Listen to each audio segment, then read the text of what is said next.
Esto es la Facultad de Derecho en Radio.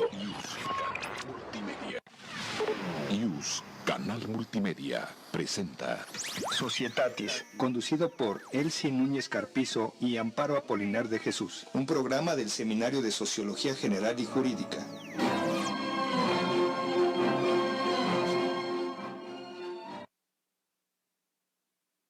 Estamos nuevamente con ustedes en su programa Societatis del Seminario de Sociología General y Jurídica. Nuestro reconocimiento al doctor Raúl Contreras Bustamante, director de la facultad, al doctor Víctor Manuel Garay Garzón, secretario general, y al jefe de la División de Educación a Distancia, el maestro Ricardo Rojas Arévalo. También al maestro César Aranís, a Oscar Telles, y del seminario a Cristina Ávila, Rosa María Valdés, Carlos Velasquillo y la maestra Amparo Apolinar. El día de hoy tenemos el privilegio que nos acompaña el maestro Luis Aubar Escobar, que nos va a comentar el tema Encuentro entre dos mundos. Antes de iniciar nuestra conversación, nuestra charla del día de hoy, cedo el uso de la palabra a la maestra Amparo Apolinar para que nos dé una síntesis muy sintética. Muy apretado, resumen. Muchas gracias, doctora. El maestro Luis Escobar Auber es licenciado en Derecho por la Facultad de Derecho de la UNAM. Tiene la maestría por la Universidad de Salamanca y es doctorante en la Universidad también de Salamanca. Cuenta con el diplomado en Administración Pública por el Instituto Tecnológico de Estudios Superiores de Monterrey.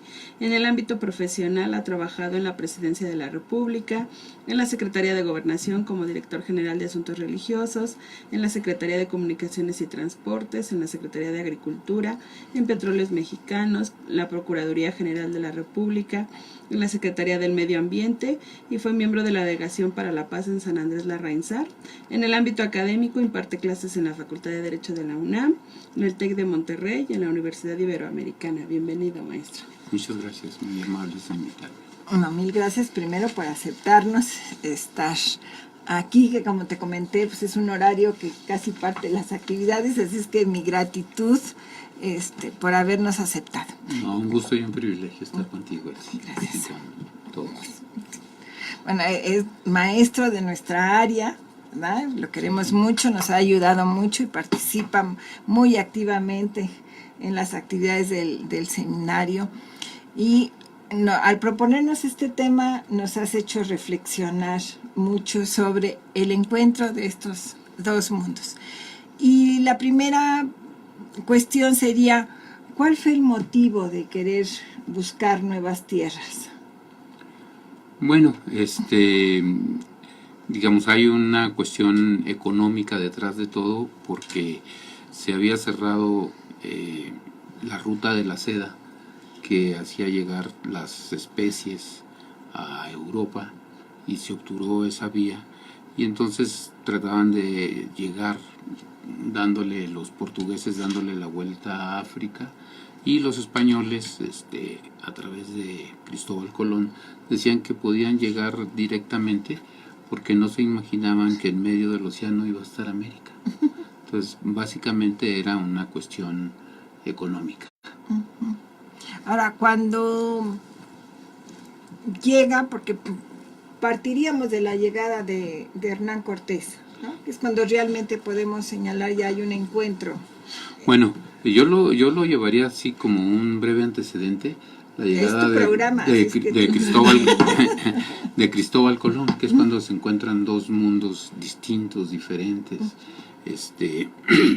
En 1492, todavía siendo los monarcas españoles los conocidos como los reyes católicos, Isabel y Fernando, llegan, colonizan las islas y comienzan luego a explorar más hacia adelante, buscando realmente, porque no encuentran ahí la especiería y la Zipango, el famoso Zipango que vendría siendo Japón, y entonces comienzan a explorar, y por las corrientes marítimas van primero a Centroamérica, lo que hoy es Panamá, y empiezan a costear.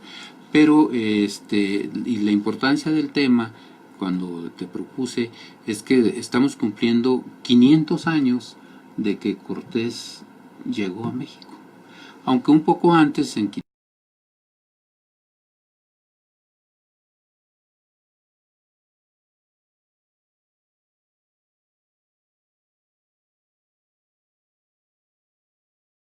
la península de Yucatán, bajan por Campeche y Tabasco, y Grijalbo llega hasta lo que hoy es San Juan de Ulúa, al islote de San Juan de Ulúa.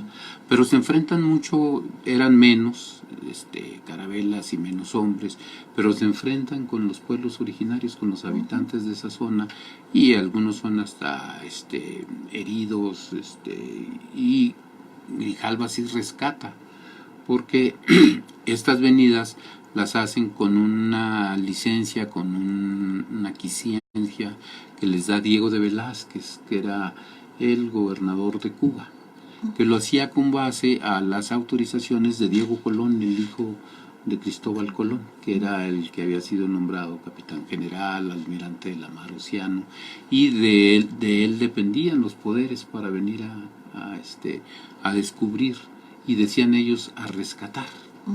Venían a cambiar, pues como fue, cuentas de vidrio, algo de ropa, algunos enseres, camisas, jubones, a cambio de oro. Y después de esas dos primeras expediciones de Hernández de Córdoba y Juan de Grijalbo, arma una expedición más grande Hernán Cortés. Sale de Cuba el 18 de febrero y llega a Yucatán, pero él son más y llega en otra actitud, más de paz y más de conquistar, pero sus órdenes eran solamente rescatar, no poblar, y es ahí en donde se da el cambio, Elsie. Claro. Sí, además, esto es muy interesante porque parecería, ¿no?, una imagen de que el primer punto que tocaron fue Veracruz, ¿no? Que con esa imagen normalmente se piensa, ¿no?, que el primer punto, y no, llegaron a la península antes de lo de Veracruz. Y Cortés, en el caso específico de Cortés, él llega primero a la isla de Consumel. Y ahí tiene, por ejemplo, noticias de unos náufragos españoles de otra expedición de Alfonso de Pedrerías de Centroamérica, que luego es el que descubre el paso de Panamá al otro océano, con Vázquez de Balboa y otros conquistadores españoles, de Gonzalo Guerrero y Jerónimo de Aguilar, que son españoles que ya tenían 8 años que habían naufragado y ya hablaban maya, y los manda a traer Cortés, y empieza también, y le da mucho énfasis en eso, a tratar de evangelizar a los indígenas y convencerlos de que dejen sus ídolos, inclusive al grado de llegar y destruirles sus adoratorios y ponerles la cruz.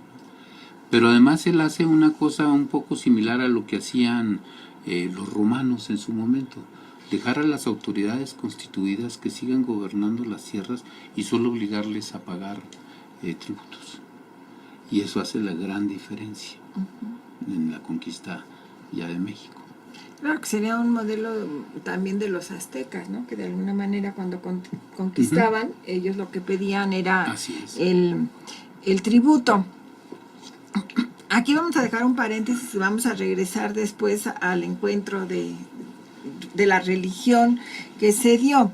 Sin embargo, cuando llegan ya, que aparentemente decíamos fue Veracruz, que realmente ahí fue donde se va a fundar el primer ayuntamiento en tierra firme. En tierra continental, efectivamente. Ellos siguen costeando, y por cierto hay un episodio ahí en Tabasco que es muy importante y diríamos hasta vital para la conquista de México, es que le regalan 20 esclavas a la expedición, y entre ellos viene Malinche, o la Malinche. Sí.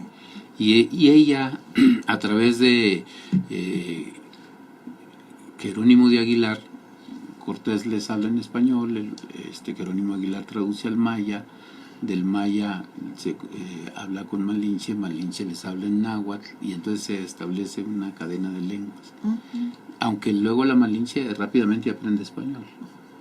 Pero ellos siguen costeando, llegan a lo que hoy es Veracruz, y fundan ahí el primer ayuntamiento. ¿Y por qué lo hace Cortés?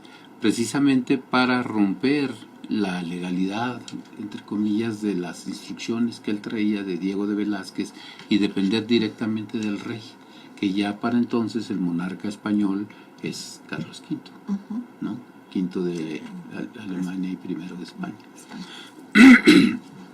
Y entonces constituye ese municipio, crea el ayuntamiento, nombran a Francisco Montejo, que luego lo vamos a encontrar conquistando Yucatán, y a Alonso Portocarrero, que era un agente con conexiones en la corte y que es el tesorero que se encarga de recoger el quinto del rey.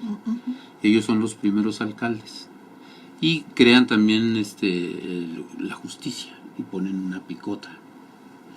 Y entonces ellos, digamos, cambian las instrucciones, ya no solamente es rescatar, sino poblar y evangelizar.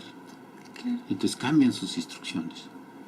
Claro, aquí pues has señalado un personaje muy interesante, ¿no? De la Malinche, ¿no? Que Sí. está como en medio, ¿no? O es la visión muy positiva o una visión muy negativa de ella. ¿Cuál es tu opinión? Yo me quedo más con una posición positiva, puesto que se le acusa muchas veces de que era traidora a los mexicas, pero ella no tenía ninguna obligación, digamos, con los mexicas. A ella de niña la habían vendido a unos comerciantes y la llevaron la tenían de esclava, etcétera, etcétera. O sea, no tenía tanto ese sentimiento de pertenencia a una nación. Claro. Y sí, es una mujer muy interesante, en primer lugar por la condición de ser mujer, que en ese tiempo, si ahora es difícil, en aquel tiempo era más. Mucho más Mucho más, ¿no? Y si no ha sido por ella y por sus dotes de intérprete, y además tenía cierto liderazgo y cierto carisma, los pueblos originarios, los habitantes, le reconocían a ella mucho su calidad. Sí, son de esos personajes que quedaron en medio, ¿no? O sea, y además es la autora del primer mestizaje, digamos. Pues sí. Su hijo, Martín Cortés, es el primer mestizo de América, quizá, ¿no? Sí, que además pues da una pauta distinta, ¿no? De lo que pasó en otros países que eliminaban a los pobladores, ¿no? Entonces esto da pie a otra circunstancia. Cuando se va a fundar Veracruz, la Veracruz, ¿no? La verdadera cruz, que se supone que llegaron en un Viernes Santo y de ahí viene el nombre. Sin embargo, ¿a partir de qué momento podemos hablar ya o referirnos, como lo hacemos cotidianamente o se hace cotidianamente, de una conquista? Primero, ¿estarías de acuerdo en este concepto de hablar de una conquista? Yo creo que sí, porque la cultura hispana avasalla, domina a la cultura existente, y lo hace por la fuerza de las armas, ¿no? Que no conocían, además. Que no conocían, y en buena medida se explica que aunque los españoles eran pocos, digamos alrededor de 400, 500, contra 60,000, 80,000 soldados que se les enfrentaban de manera cotidiana, pues fue una verdadera conquista militar, pero también fue una conquista religiosa, porque tú acertadamente manifestabas hace rato, bueno, es que también fue un choque civilizatorio que enfrentó a una religión politeísta contra una religión monoteísta. Claro, y los efectos son... Y destruyendo los dioses, y destruyendo sus adoratorios, destruyendo sus templos. Y encima de ellos fundaron los templos de los españoles, como lo podemos apreciar aquí en la Ciudad de México, ¿no? Lo que es Catedral, Palacio Nacional, todo eso fue destruido, derrumbado hasta la última piedra del Templo Mayor y de todas sus edificaciones, y allí les pusieron encima la catedral. Sí, que ahora ya se puede visitar, ¿no? Es una opción de conocer, digamos, ¿no? La historia, y que las personas vayan, y los invitamos a que hagan su tour por ahí, que es importante. Nos están haciendo el señalamiento, mi querido Luis, de que tenemos que ir a la pausa, entonces vamos a una pausa y regresamos enseguida con ustedes.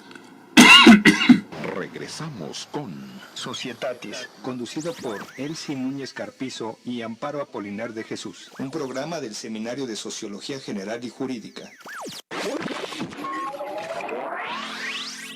Soy Raúl Contreras Bustamante, director de la Facultad de Derecho. No te despegues, estás escuchando Use Canal Multimedia. Esto es la Facultad de Derecho en Radio. Las voces expertas del Seminario de Derecho Romano se escuchan todos los jueves del mundo a las 11 de la mañana con la doctora Consuelo Sirvent en su emisión radiofónica Toctus Legum. Jueves, 11 a.m. A través de Use Canal Multimedia.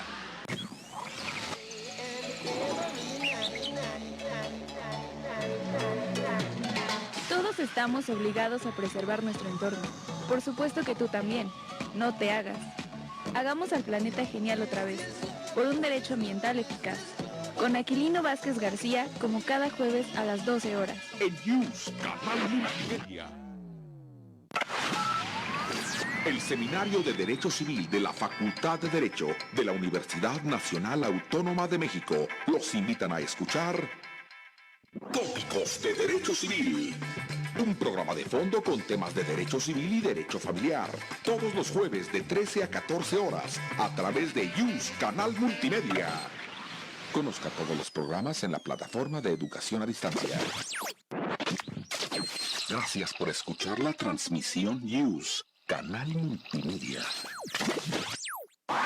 Visita nuestra página de internet y sigue la transmisión de todos nuestros programas en www.derecho.unam.mx. Continuamos con Societatis, conducido por Elsie Núñez Carpizo y Amparo Apolinar de Jesús, un programa del Seminario de Sociología General y Jurídica. Regresamos con ustedes. Les cedo el uso de la palabra a Carlos para que nos dé los saludos de quienes gentilmente nos escuchan. Muchas gracias, doctora. Bueno, agradecemos a Yafet Ortiz, Alfredo Bonilla, Madi Venegas, que nos dice que es un tema muy interesante. Nos hace un lindo día. Gracias, Madi, igualmente tú. Jesús Mendoza, Jimena Palma, que dice, justo hoy hablábamos de este tema en mi clase. Qué bueno que haya tiempo para hablar un poco de este tema tan importante para nuestra cultura. Mari Carmen, Ricardo Rangel, Esquerret Alvarado, Karen Campos, Luis Domínguez y José Garrido. Espero que nos sigan acompañando. Muchas gracias. Gracias. Y la maestra Amparo, que nos hace nuestras recomendaciones de películas sobre el tema. Muchas gracias, doctora. Bueno, pues a propósito del tema que hoy abordamos en este programa, vamos a recomendar algunos documentales y unas películas. El primero de ellos es Hernán Cortés, un hombre entre Dios y el diablo. Es una coproducción de las cadenas públicas de TV UNAM, del Sistema Público de Radiofusión y el Canal 44 de la Universidad de Guadalajara, con el objetivo precisamente de mostrarse a través de la televisión pública, tanto en México como en España. Este documental recibió el premio a Mejor Documental por parte del Club de Periodistas de México, y en su producción se utilizaron las lenguas náhuatl y maya, además del español. Y bueno, este documental pues analiza el mito que se ha construido precisamente en torno a la figura de Hernán Cortés, explora la vida de un hombre que está lleno de luces, pero también de sombras, intenta mostrar lo violentas que eran las sociedades en la época de la conquista. Por un lado, la sociedad española con el dominio religioso, en el que se aprobaba la quema de aquellos que consideraban herejes, pero también por otro lado la sociedad prehispánica, en donde los sacrificios eran parte de lo cotidiano. También aborda un poco la cuestión de las enfermedades que causaron la mayor parte de las muertes de indígenas, precisamente porque sus organismos no soportaban esta situación, así como el rechazo que Cortés sufrió del propio monarca al negarle el nombre de virrey de la Nueva España. Precisamente una de las excusas que se argumentó es considerarlo excesivamente cercano a los indígenas, entonces es una muy buena recomendación. Este año también se estrenó una serie para la televisión en realidad que se denomina Malinche y que precisamente aborda la figura de la Malinche y la relación que tuvo con Hernán Cortés. Como sabemos, la Malinche jugó un papel muy importante en la conquista española porque sirvió de intérprete, consejera, intermediaria de Hernán Cortés. Esta serie está hablada en 4 lenguas originarias en el latín. Las lenguas originarias son el náhuatl, el maya, el popoluca, el totonaco y por supuesto el latín. Fue rodada en Xochimilco, en la Ciudad de México y en los estados de Hidalgo, México, Morelos y Veracruz. Y por último, también tenemos Historia de América Latina dentro de la serie La Hora de los Héroes 1, que es una producción española de 2013 y que precisamente nos trata temas acerca de la conquista de los españoles hacia los pueblos indígenas, centrándose en especial en la conquista de México, en específico la conquista de Tenochtitlán, que precisamente muchos reconocen que es uno de los sucesos que marca la presencia del poder militar español aquí en México. Y bueno, además de tocar temas como La Noche Triste, La Matanza de Cholula, y bueno, esta serie realmente tiene un soporte documental y de investigación, tanto de antropólogos mexicanos como españoles, y por supuesto los escritos históricos de los frailes dominicos y franciscanos. Muchas gracias. Acostumbramos recomendar a qué quienes nos bueno. ven películas o documentales sobre el tema que tratamos, y ya lo hemos hecho una tradición de este programa, que esperamos que quienes nos ven disfruten en el fin de semana de estas sugerencias que les damos. También hay uno muy bueno que es la historia de Carlos V y trae ahí una parte de los desencuentros y los encuentros que tuvieron políticamente con Cortés y Carlos V, ¿no? Y su primo Pizarro, porque el conquistador de Perú era primo de Hernán Cortés. Bueno, retomamos lo que nos decías en la pausa para que compartirlo con nuestros radioescuchas y quienes nos ven en Facebook de estos náufragos que encontramos. Sí. ¿Cómo no? Comentaba yo que si bien es cierto Martín Cortés pudiera ser considerado el primer mestizo, también es cierto que Gonzalo Guerrero, por las crónicas de quienes venían en la expedición, concretamente Bernal Díaz del Castillo y López de Gomara, que él no venía, sino que luego escribe una historia posterior en España, nos comentan que Gonzalo Guerrero se había asimilado tanto al pueblo donde él estaba, digamos ahora son territorio de Quintana Roo, el estado de Quintana Roo, que se había vuelto un jefe militar dentro de su pueblo y se había casado y tenía 2 hijitos. Y él no quiso regresar con los españoles, entre otras cosas porque se había tatuado, se había horadado las narices y las orejas y se había asimilado totalmente a esa cultura. Entonces quizás ellos sean los primeros mestizos en tierra continental o en la tierra que hoy conocemos como México, ¿no? En nuestro territorio. Sí, al final, en ese momento, a ver si me explico lo que te quiero preguntar. ¿Las diferencias eran muy marcadas o podemos señalar que habría alguna posibilidad de un desarrollo similar? Es decir, porque nos dicen, Europa estaba ya en otro proceso de desarrollo de los pueblos originarios que se va a truncar, ¿no? Es decir, esto, como es visible, se trunca. Pero al final, ¿esto fue positivo o negativo? Yo creo que a final de cuentas en algunos aspectos fue positivo, en otro negativo. Y los niveles de desarrollo eran totalmente asimétricos, ¿no? Por ejemplo, en observación astronómica, en matemáticas, estaban mucho más adelantados nuestros mayas que en aquella época en Europa, que habían perdido los conocimientos antiguos de los griegos y demás, ¿no? Pero pues no conocían la rueda, por ejemplo, no conocían la pólvora, por solo citar dos ejemplos, ¿no? Entonces había muchas asimetrías y se dio una complementariedad entre las dos culturas y convivieron, y así como fue lo mejor de Europa y lo mejor de América, también fue lo peor. Claro. Porque como se comentaba hace rato, por ejemplo, cuando las recomendaciones de las películas, no olvidemos que Pánfilo de Narváez, que luego viene a tratar de arrebatarle el mando a Hernán Cortés, uno de sus soldados viene enfermo de viruela y enferma hasta el rey, que ya para entonces era Cuitláhuac, y muere de viruela. Y algunos datos, aunque hay que tomarlos con reserva, hablaban de que habían 15 millones de náhuatls y de otros pueblos, ¿no? Los popolucas, y quedan 3 millones. O sea, fue una mortandad espantosa porque no había anticuerpos aquí para ese tipo de enfermedades. Entonces fue muy difícil, ¿no? Pero también hubo cosas positivas, como esos adelantos tecnológicos que comentábamos, ¿no?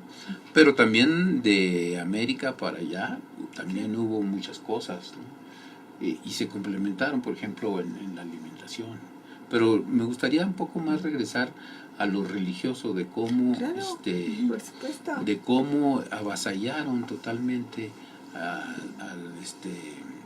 a la concepción cosmogónica de los pueblos originarios, y cómo ellos, por esas mismas situaciones religiosas, aceptaban que algún día iban a venir unos teules, decían ellos, iban a venir gentes de donde sale el sol a dominarlos. Y encontraron también que en el Templo Mayor había un casco, quizás de un antiguo vikingo, que habría que ver, de una gente que vino aquí. Por eso la leyenda de Quetzalcóatl, ¿no? De que van a venir de allá, del otro lado del océano, de donde sale el sol, a conquistarlos. Y ellos lo aceptan de alguna manera, a pesar de que tenían una mayoría de gentes. Pero es bien interesante cómo Cortés va convenciendo primero a los popolucas, a los totonacas y luego a los tlaxcaltecas, cómo guerrea con ellos, cómo los vence, la espantosa masacre que hace en Cholula, donde matan entre 4 y 5 mil, ¿no? Datos de Bernal Díaz del Castillo, que es más o menos ponderado, matiza mucho sus comentarios, ¿no? Y el mundo maravilloso que ellos encontraron. Algunos de los soldados de Cortés habían andado con el famoso, el gran capitán Alonso de Córdoba en la conquista de Italia, y decían que nunca habían visto ciudades tan bellas, que les parecía Venecia, por ejemplo, todo encalado y que parecía de plata, visto desde arriba de los volcanes, que parecía de plata la Ciudad de México. Y tenían muchos adelantos de muchas cosas. Por ejemplo, tenían un zoológico, cuando allá no tenían, por ejemplo, ese tipo de cosas. Porque acordémonos que cuando los españoles llegan a América, vienen de terminar 700 años de dominio de los árabes. Claro. Recién habían liberado Granada y recién habían reconquistado España. Entonces, no eran ni con mucho el pueblo más adelantado de Europa. No, al final sí este encuentro que al final nos lleva a eso, ¿no? Lo que pasa es que yo creo que se toman posturas radicales, ¿no? Que la observación no es mesurada, objetiva, sino que encontramos los que están en contra de todo. Ya ves que han querido desaparecer hasta símbolos y fechas y todo, y por otro extremo, ¿no? Entonces, creo que es radical, aquí surge un sentimiento que no sabría cómo denominarlo, ¿no? Pero sí radical al final, ¿no? Sí, nuestra generación, por ejemplo, tampoco estoy tan grande, los que nos están oyendo. Si nos están viendo, pues nos están oyendo y nos enseñaron que el día del descubrimiento de América y Cristóbal Colón, y ¿no? Aunque sí tenían satanizado a Hernán Cortés. Hernán Cortés estaba satanizado, pero en buena medida esto viene desde aquella época de Cristóbal, del padre de las casas, Bartolomé de las casas, cuando se oponen y hacen bien a que se esclavicen a los indígenas y que se los repartan como si fueran cosas, y hacen las encomiendas, porque de algo tienen que sobrevivir los españoles. Y no olvidemos que la conquista de México se hizo, primero venía el conquistador con la espada, detrás de él venían los dominicos, los franciscanos, los agustinos y todas las órdenes religiosas con la cruz, evangelizando. Y detrás de ellos venía el gambusino, buscando el oro. Claro. Pero también tenían que vivir de algo, de cómo se habituallaban, qué iban a comer y demás. Entonces les pusieron a los indígenas y se los repartían. Y ellos eran los que les tenían que hacer el trabajo. Pero, por ejemplo, los trabajos muy duros en la zafra, por ejemplo, en el cultivo de caña de azúcar o en las minas, se morían muy rápido, no aguantaban, no estaban acostumbrados. Por eso tuvimos también negros, tuvimos esclavitud, traían negros de África capturados, aunque no duró mucho tiempo en México, afortunadamente. Pero por eso tenemos afrodescendientes, afromexicanos, porque los traían para esas tareas. Y arrasaron con la cultura. Destruyeron muchas de las manifestaciones culturales de ellos. Y si es cierto que ellos abrían los corazones con cuchillos de obsidiana, pues yo no creo que los europeos, más antes hacían cosas peores, pero para esa época tenían, como bien decía Amparo, la Santa Inquisición. Sí, que no sabes qué es peor. Que quemaban solo porque no creían en ese Dios, los quemaban. ¿No? Entonces también ahí destruyen ese panteón de dioses que tenían ellos, ¿no? Que es lo más antiguo, lo que tú enseñas de sociología, ¿no? Que el hombre en su época más primitiva, cuando no se puede explicar los fenómenos, busca dárselos a un dios, ¿no? Antes tenían el dios del viento, el dios del fuego, el dios del agua, el dios de... Que de alguna manera, pero al final yo creo que estas posturas radicales de hoy en día, ¿no? Que ya no vamos a celebrar el 12 de octubre o ya no vamos a celebrar, es parte de tu historia, o sea, tampoco puedes cerrar los ojos y decir esto no pasó, porque la sociedad que somos ahora o los individuos que somos ahora estamos influidos, nos guste o no nos guste, ¿no? Es decir, si aquellos personajes o aquellos eventos como esto, ¿no? Pues sí, lo que acabas de decir, ¿no? Estaban las encomiendas, pero estaba la Inquisición y estaba esto. Pero no podemos entender una sociedad o un país, porque ahora no me gusta esto, ¿no? No me gusta la conquista y la borro. Pues no la puedes borrar. O sea, se dio y tiene sus efectos hoy en día, ¿no? Y que nos maltrataron. Bueno, pues sí, también tenemos que pensar, y en sociología lo decimos, el contexto que en ese momento estaba. No podemos valorar ni tampoco criticar eventos que pasaron hace cientos de años, ¿no? Porque no 500, vamos a arreglar, no vamos a arreglar años, ¿no? Nada, ¿no?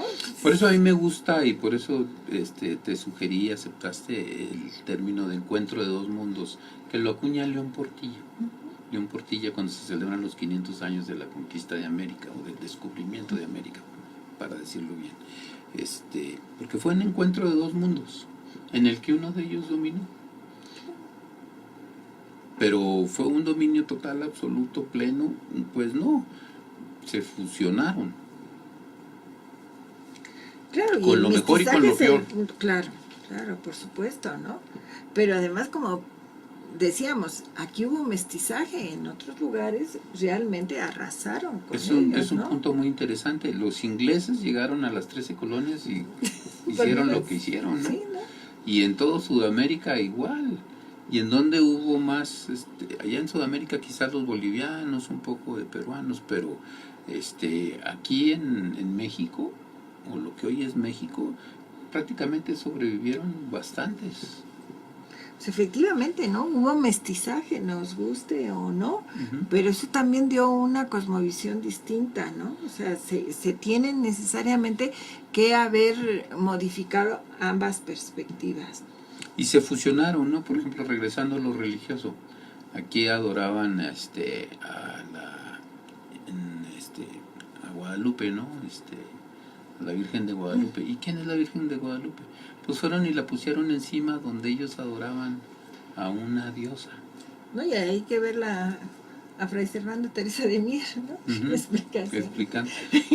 Y entonces se fusionan muchas de esas cosas.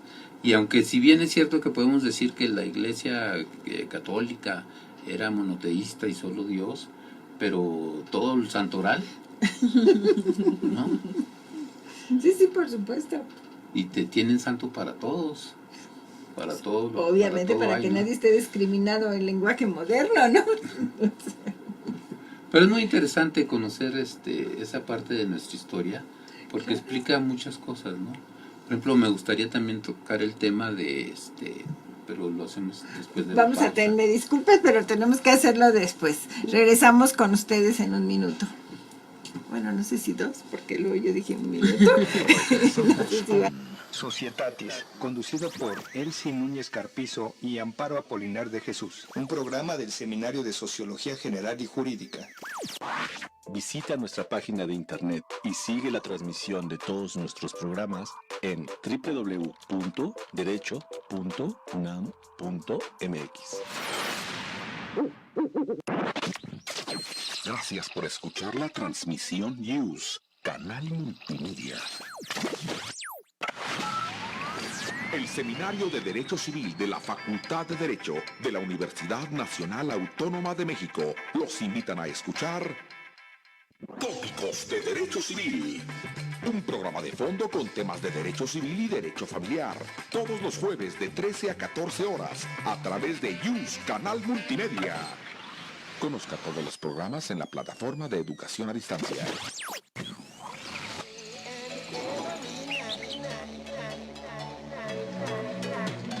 Todos estamos obligados a preservar nuestro entorno. Por supuesto que tú también. No te hagas. Hagamos al planeta genial otra vez, por un derecho ambiental eficaz. Con Aquilino Vázquez García, como cada jueves a las 12 horas. En YUS Canal Multimedia. Las voces expertas del Seminario de Derecho Romano se escuchan todos los jueves del mundo a las 11 de la mañana con la doctora Consuelo Sirvent en su emisión radiofónica Toctus Legum. Jueves 11 a.m. A través de YUS Canal Multimedia. Esto es la Facultad de Derecho en Radio.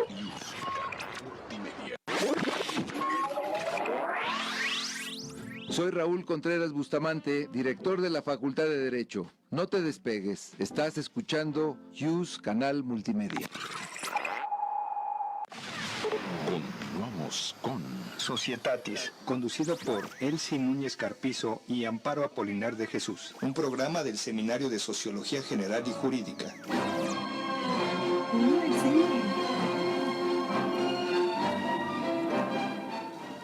Regresamos con ustedes en la última parte de nuestro programa. Cedo el uso de la palabra primero a Carlos tenemos saludos que enviar ahora. Muchas gracias, doctora. Bray Gutiérrez, quien nos menciona que son temas los que se están tocando aquí que fortalecen nuestras bases. Efectivamente, agregaría yo bases culturales. Muy interesante todo lo que estamos tratando aquí. Fernando Nieva, Héctor Solís, Rosa María Valdés y Diana Iniestra. Muchas gracias por seguirnos viendo y quédense porque viene el bloque final del programa. No se nos vaya. Maestra, por favor, las películas. Muchísimas gracias, doctora. Bueno, nuestras últimas recomendaciones es Capitán de Castilla. Está basada en la novela homónima de Samuel Shellabarger y narra la historia precisamente de Hernán Cortés, como es cómo inicia hacia la aventura en la conquista del Nuevo Mundo. Algunos sucesos históricos que se reflejan en la película son la Inquisición Católica, la matanza de Cholula precisamente, y bueno, todo aquello que Hernán Cortés hizo en su trayectoria a la Ciudad de México Tenochtitlán. Esta película obtuvo una nominación al Oscar en 1948 a la mejor banda sonora. También recomendamos Hijos del Viento, Entre la Luz y las Tinieblas, es una producción mexicana de 2000 que precisamente se basa en lo que el maestro nos contaba, la leyenda de Quetzalcóatl, cómo los indígenas tienen esta visión de la llegada de Quetzalcóatl, que se materializa cuando Hernán Cortés pues arriba a suelo mexicano. Y lo que también nos muestra un poco es esta cuestión de la evangelización o la conquista a través de la evangelización. Y bueno, recibió buenas críticas porque precisamente nos aborda la historia de la conquista desde el punto de vista del encuentro entre estos dos mundos, que es el tema del programa de hoy. Y finalmente también tenemos la película La Otra Conquista, que es una producción mexicana de 1998 y que bueno, aborda por una parte sí estuvo esta conquista a través de las armas, pero fundamentalmente fue también esta conquista espiritual a través de la religión, y precisamente a través del personaje del protagonista nos narra cómo los indígenas poco a poco tuvieron que asimilar esta cuestión de la nueva religión. Durante todo este proceso se va a mostrar hasta a tener como resultado pues un sincretismo religioso que sigue vigente hasta nuestros días. Muchas gracias. Te regreso el uso de la palabra porque casi te cortamos. No, muy bien. Acaba de comentar algo, Esperanza, que es muy interesante, que es el sincretismo.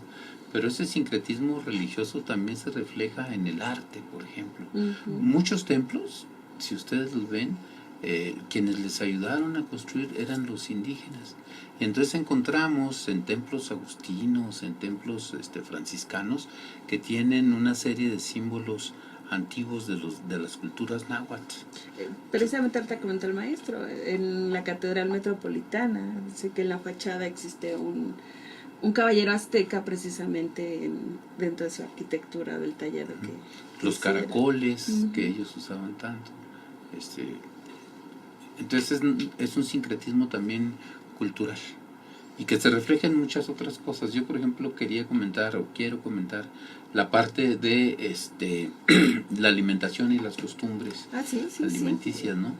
Si bien es cierto, nosotros le dimos al mundo el cacao, ¿no? El chocolate, el tomate, el maíz.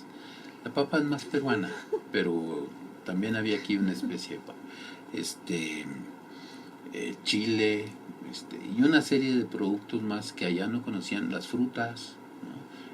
que allá no conocían, y ellos nos trajeron también otras, ¿no? Por ejemplo el trigo, y si bien nosotros hacíamos pan de maíz, que ellos le llaman, son nuestras tortillas, y ellos nos enseñaron a sembrar trigo en zonas frías, y nos enseñaron a hacer el pan, ¿no?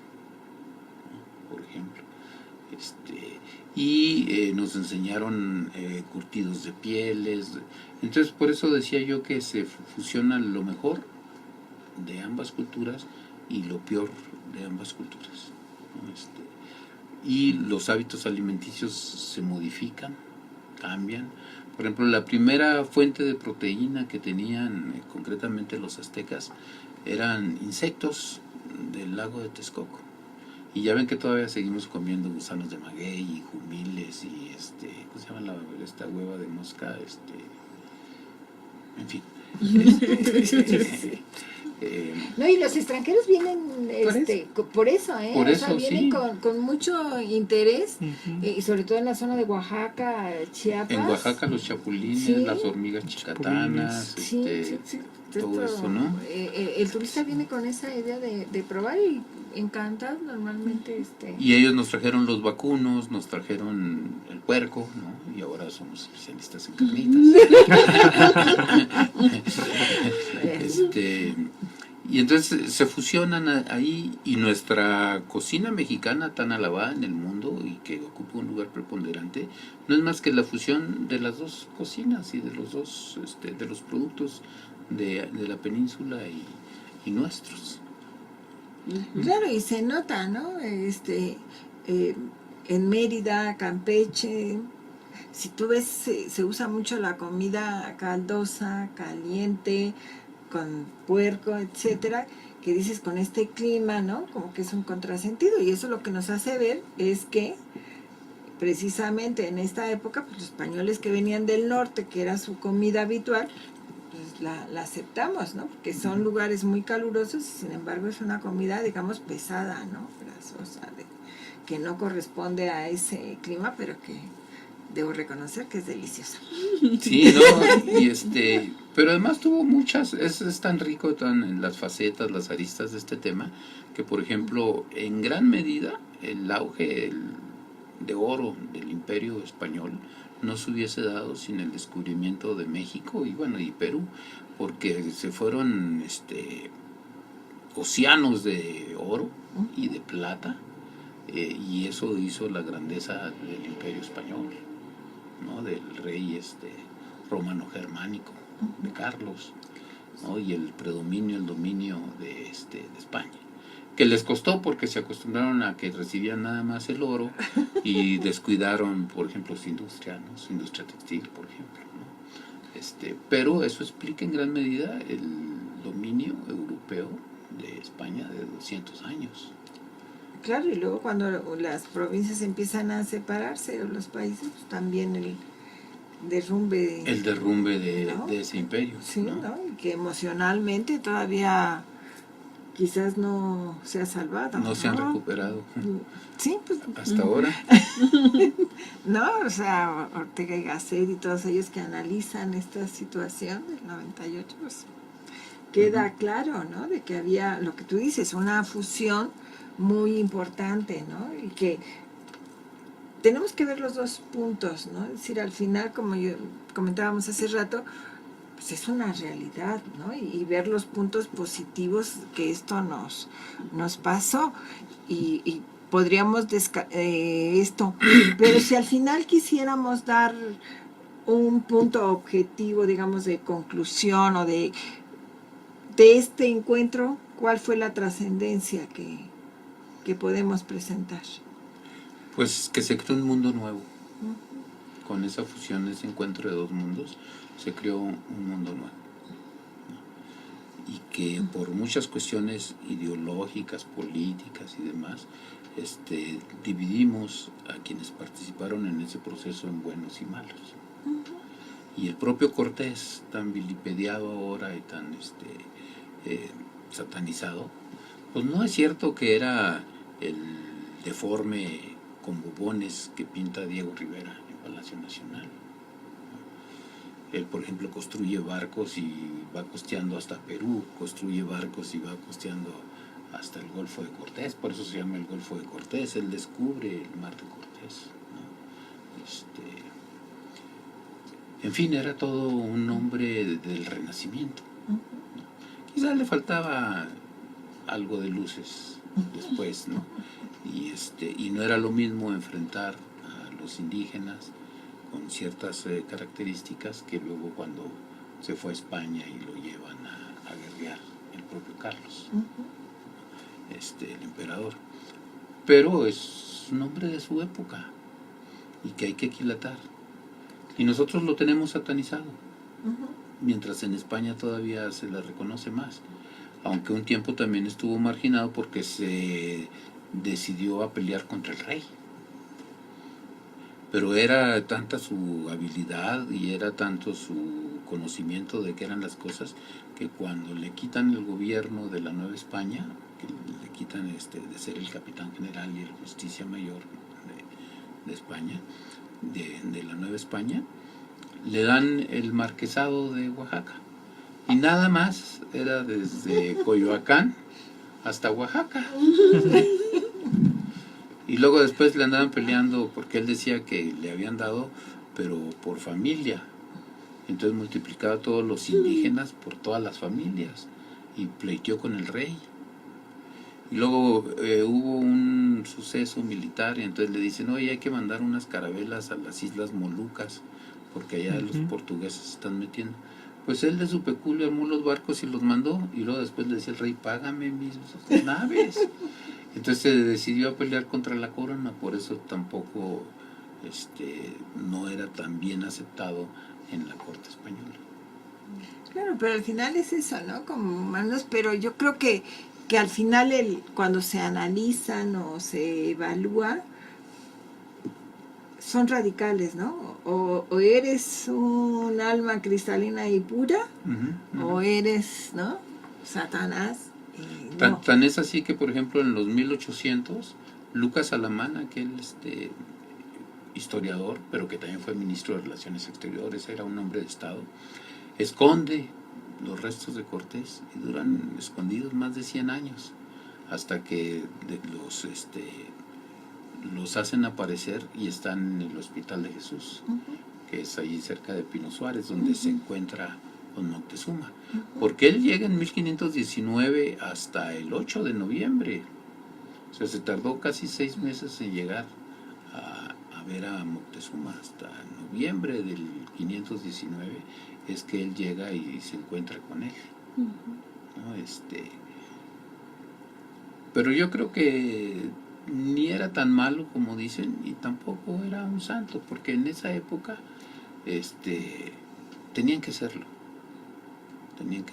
Hay quien lo justifica y inventaron una frase que dice que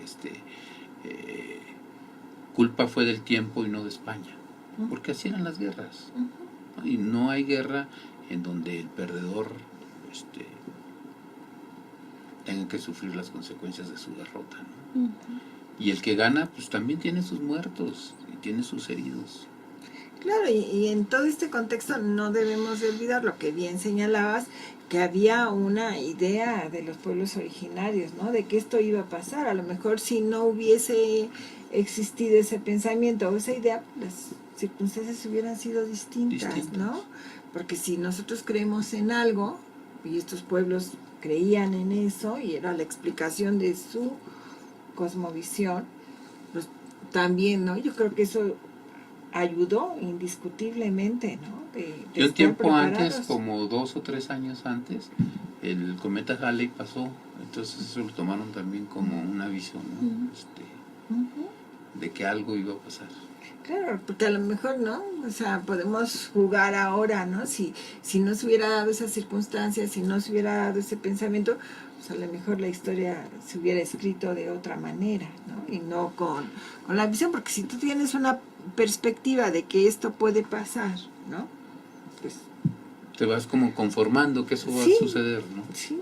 Entonces, no es que digas fueron pasivos o fueron esto, y además creo que tampoco debemos de olvidar los conflictos que había entre ellos mismos, ¿no?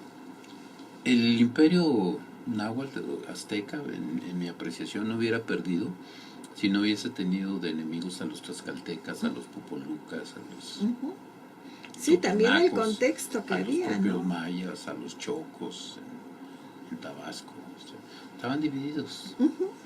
Y los aztecas era un imperialismo en su momento, o así funcionaba. Claro, sí. Y como bien decías, pues, estos pueblos originarios estaban adelantados, o sea, los mayas, ¿no? Conocían el cero, que ahí en no medicina también estaban muy adelantados. Sí, la herbolaria, ¿no? Hoy en día, ¿no? Se sigue hablando y ocupa un lugar importante, ¿no? Los medicamentos que nos dan los médicos pues bien, está hecho con base en plantas medicinales. Que ellos ya conocían y los remedios caseros de nuestras abuelas, que, ¿no? Sí, también. Muchos tienen esta tradición, bueno, yo no sé si los jóvenes ahora, No, pues sí, se llega a dar. Pero se los dio su mamá, le dio a su abuelita. Sí, de que lo hemos probado, no lo dudo. ¿No? De que Si te duele el estómago y un té de manzanilla, ¿no? Sí. Té de canela, té de... Sí, al final, no podemos, como que irnos al otro lado, ¿no? Es decir, ser radicales. Creo que tenemos que entender que este proceso se dio, y yo creo que de alguna manera fue positivo, ¿no? Que tiene sus cosas negativas, como todo en la vida, ¿no? Yo con el resumen que nos decías me quedo que es un mundo nuevo. Claro. Y tenemos que partir de ahí, ¿no? Las circunstancias lo hicieron así, y seamos positivos, ¿no? como bien decías, nosotros o estos pueblos originarios los enriquecieron a ellos, pero nosotros también tenemos cosas que utilizamos hoy en día y que son positivas. Claro, ¿no? al final somos producto precisamente de Pues ese sí. mundo nuevo, ¿no? Y no podemos negarlo, ¿no? Pues mi querido Luis, 1.000.000 de gracias por haber aceptado estar con nosotros. Hemos disfrutado, hemos aprendido mucho y esperamos que en otra ocasión nos des el privilegio de acompañarnos para hablar de otro tema. No, es un honor estar invitado contigo, Elsie, y poder colaborar. Ay, no, 1.000 gracias a ustedes por su compañía y nos vemos el próximo martes en una nueva emisión de Societatis. Canal Multimedia presentó Societatis, conducido por Elsie Núñez Carpizo y Amparo Apolinar de Jesús. Un programa